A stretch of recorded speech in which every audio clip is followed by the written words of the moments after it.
bu konuda çok korkuyoruz. Biz o tarafa giremiyoruz. Biz zor durumdayız şu anda.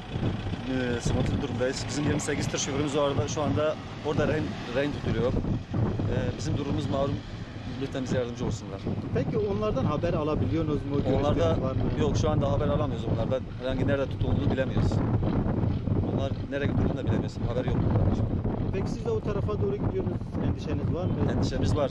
Yani endişeniz nelerdir, Endişemiz ne var. olabilir? Endişemiz ne olabilir? Bizim de başımıza gelir. Bizi de kaçırabilirler orada. Her şey olabilir yani orada. İşte sahip çıkmayla uluslararası karasuda kalmış. İkinci tankeri Azeri Petrol diye satmaya çalışmışlar. Satamamışlar. Kimse alabilir misiniz? Abi korkmamak elde değil. Ama bir yandan da mecburuz bu işi yapmaya. Sonuçta bu araçlara bir şey bağlamışız. Servet bağlamışız. Yani bütün varımız yoğumuz bunlar. Şimdi evde çoluk çocuk ekmek bekliyor. Yani mecburen gitmemiz lazım. Yani elimizde olsa da olmasa da mecburen gideceğiz yani.